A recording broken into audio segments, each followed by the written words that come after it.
That's why they need to unite and wipe out the invaders and take back their land. They call themselves the Blood Guild, and tomorrow they're going to invade the dungeons and prove they don't need players anymore. Bro, is this a guild of NPCs? This guy is getting wild, son. Back in the bar, the old man thinks to himself that these kids really don't understand how games work. He says he's about to close the shop, so the armored guy should head out too. Wait a minute, plot twist. That guy was Rookie and disguised the whole time. And the little bear reveals to our boy that this NPC group is being led by someone named Coogan. Apparently, they've already challenged countless dungeons over and over again, but this time, they're saying they'll conquer. Now I'm confused. Do they want to conquer any dungeon or the tower itself?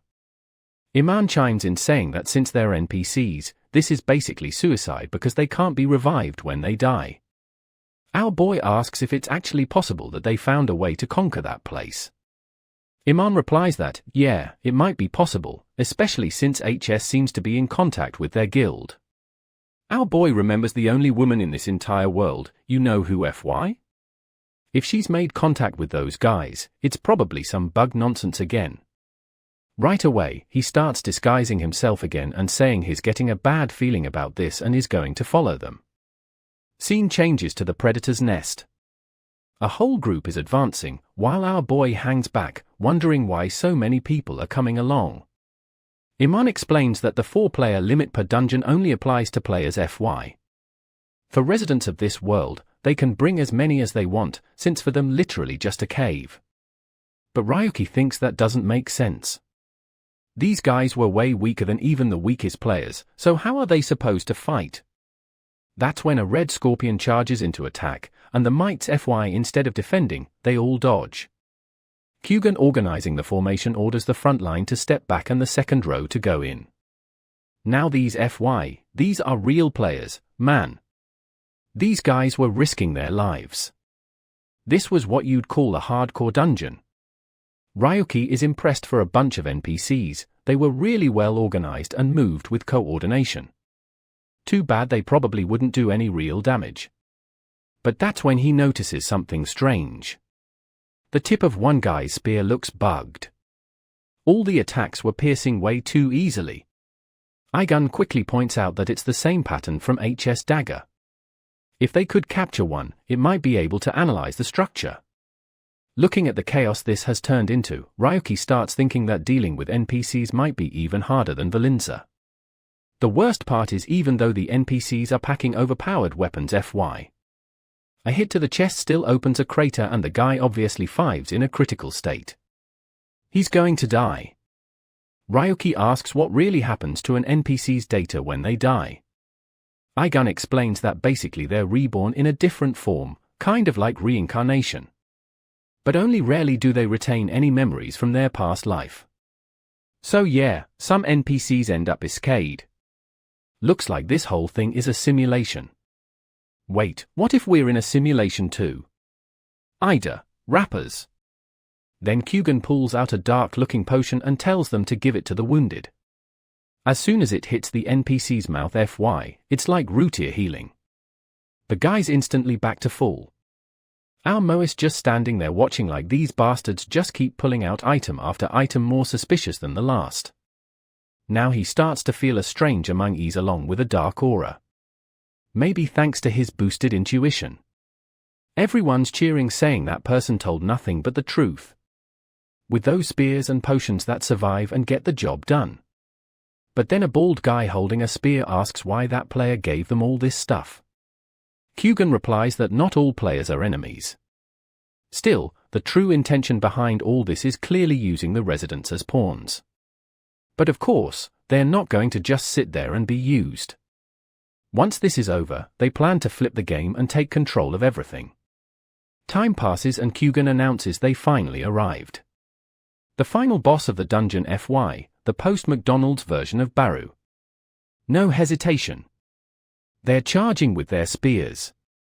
But the monster phases into the ground. Our boy is hanging back, analyzing the fight and studying the patterns. Everyone's tense, wondering where the boss will pop up next. That's when Kugan pulls out a battle standard, slams it into the ground and activates a radar. Damn, it really revealed the location underneath. This guy's legit. The creature realizes it's been detected and instantly bursts out of the ground.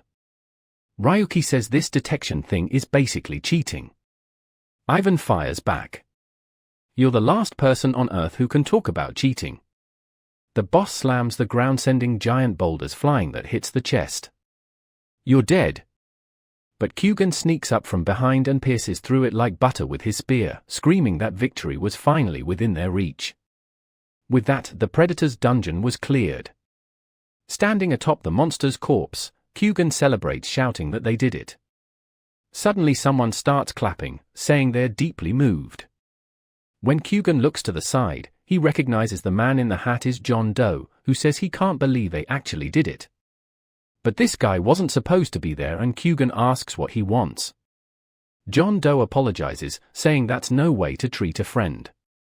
But right away, the NPCs raise their spears, saying they're sure he's planning to use them for something. John Doe calmly replies that he heard Kugan, saying he'd clear the dungeon no matter what. So no use complaining now. The NPCs could care the pride of having fought, but they wouldn't be the heroes of this place. Kugan says he doesn't know what John Doe wants, but that the Chew Fulum is just beginning. What the hell is Chew Fulum? Yeah, no clue. John Doe just throws his hand downward, saying they took the potion. Suddenly all the NPCs collapse, surrounded by some glitchy aura.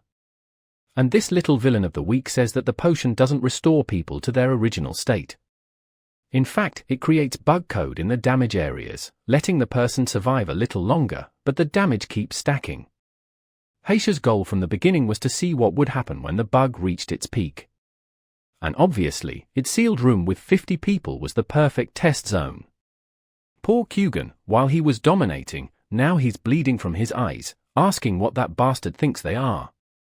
John just says, "You're NPCs with slightly better eye." Kugan collapses, yelling for him to go to hell, saying players really are all bastards. From above, Ryuki watches the guy being dragged away. John Doe is checking the bodies, calling out things like, number 32, failure. 41, failure. 21, total failure. He checks each one, and every single body was a failure until something catches his eye. Kugan's body is being covered in a black aura and John gets excited. Finally, at least one of his success. Man, the guy starts rising up, dripping black sludge, completely darken, muttering something about awakening the residents. Suddenly, a cocoon surrounds him, and he turns into a bucket of black ink. While John Doe celebrates, hoping this first success doesn't collapse, bam, Ryuki appears behind him, knife to the neck. When John starts to turn, our boy just says, "Don't turn your head." He better start talking. What's Heisha's really up to? Blood starts dripping, but John Doe calmly says there's no reason for him to reveal that. Next panel, he's already spilling it. Guess he wasn't that hard to convince.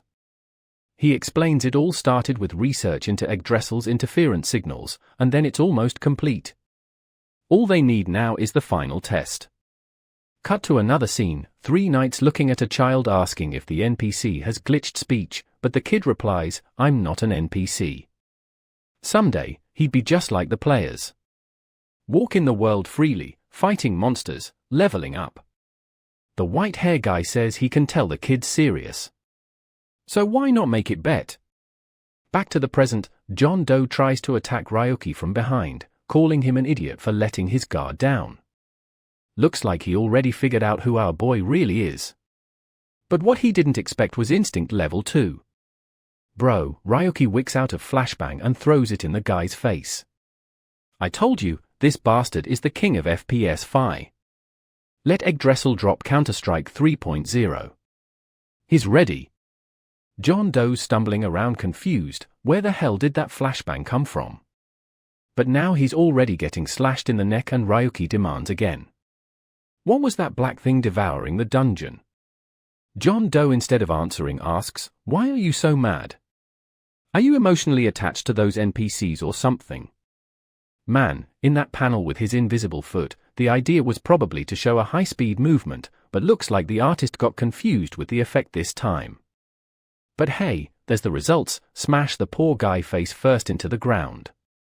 As always, the guy tries to log out, but it's not working.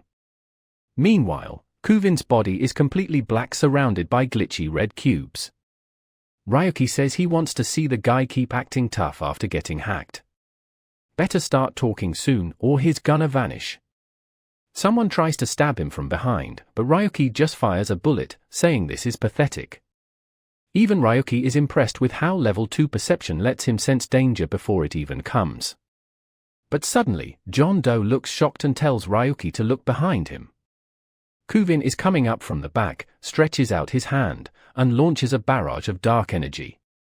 Ryuki's forced to fall back, wondering how this bastard is still alive. The attacks are getting John Doe's arm, and the guy is literally disintegrating, turning into slime and pixels.